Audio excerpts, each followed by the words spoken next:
I've decluttered in a lot of different homes and countries around the world, but as a US citizen myself, I think it's safe to say that Americans have some unique challenges when it comes to decluttering. I'm gonna list some things I've noticed in the homes that I've decluttered, and I'm interested to see what you guys think of these differences as well. But keep in mind, these are simply challenges. They're not meant to be an excuse. Reason number one is one you might not have considered, which is the fact that Americans tend to stay in America. The reason I bring this up is because whenever you're moving to a new location, it's one of the most common ways that you kind of get forced into decluttering. Moving kind of naturally makes you declutter because you have to pack and unpack all of your things, and then you get stressed and you just end up throwing stuff out because you can't believe you have so much. But in America, what most people do when they move is they're able to throw all of their stuff into a trailer, like a U-Haul. And this is much easier than having to ship your stuff overseas. So even if you're moving from one neighborhood to the other or to a new state, it's easier to kind of just keep the stuff you have even as you move it. So that's one reason that it's easier for Americans to sort of just naturally accumulate a lot of stuff, which makes decluttering a struggle because you really have to try to stay on top of it over the years. While some Americans are moving from state to state with their U-Haul trucks, other Americans are just not moving at all. I'm from Texas, and my parents still live in the house that I grew up in, and at this point they've been there for well over 40 years now. Personally, I love that my parents have had this home for so long. It's evolved so much over the years, and they've put so much work into it. The home has a whole history of changes, and it looks so different from when I grew up there.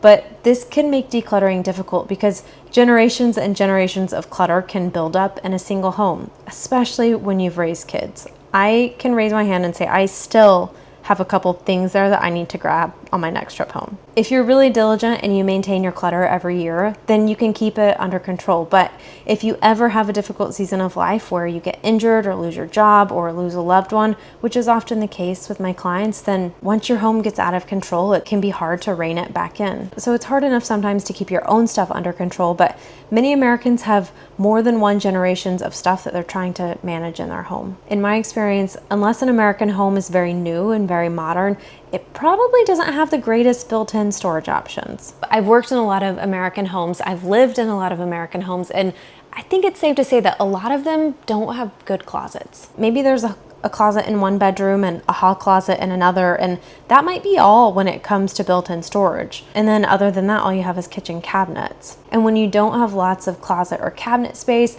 then you're usually forced to buy more furniture like dressers and hutches, and maybe never even properly store these things away. So they just kind of accumulate around the perimeters of your home. And if these aren't maintained properly, then it's easy for your clutter to get out of control. And also call me crazy, but a lot of American closets are just not built very well. They have bad lighting and there's nothing in there but a clothing rod, and it's just kind of awkward to get in there and see what you have. So stuff just gets lost in the closet, and then you just forget that you ever had it in the first place, so you buy a duplicate and another duplicate because things just keep getting lost in that dark corner of your closet. Of course, with all of these points, I'm going to be speaking in very broad generalizations, but I would say that in general, a lack of built-in storage can really make it hard to keep your home organized in America. The US runs on roads and car travel. Everyone has a car, and you really need a car to do anything, which is not always the case in other parts of the world. It's great that whenever you need to go to the store, you can just throw all of your groceries, everything that you buy in the back of your trunk.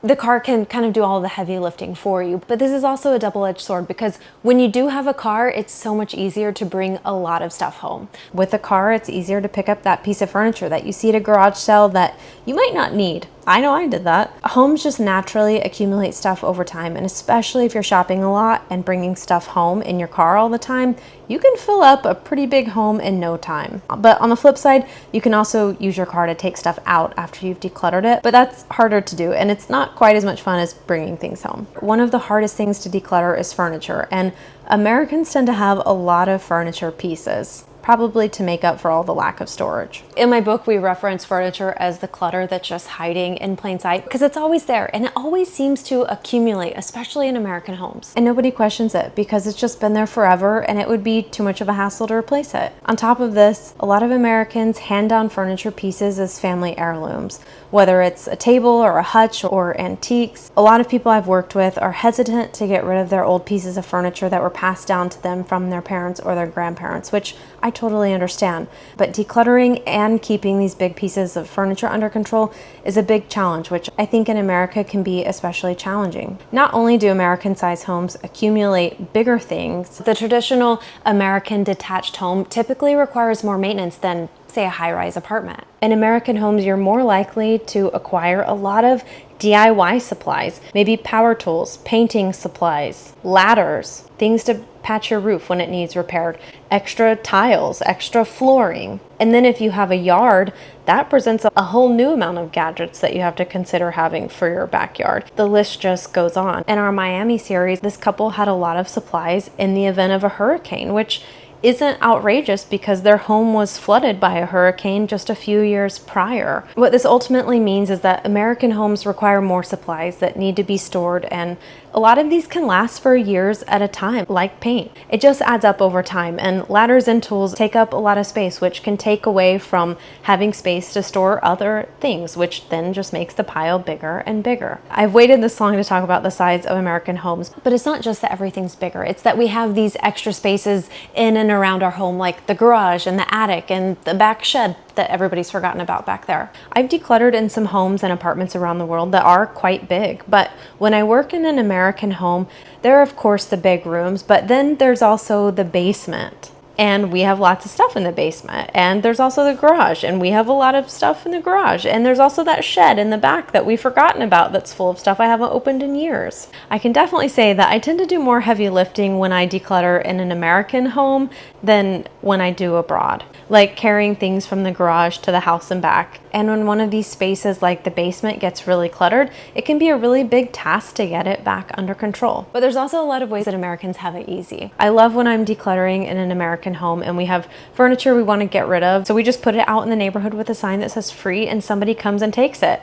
for free. It's awesome. It's super easy and it's very quick, and it's not that easy to do in other countries. But the point obviously isn't that one country has it harder or easier than the other. We love showing different points of views from different homes around the world, and as somebody who's lived in multiple countries and on multiple continents, this is just something I personally find to be very fascinating. Please let me know in the comments if you can think of any reasons why it might be harder or easier to declutter in your part of the world.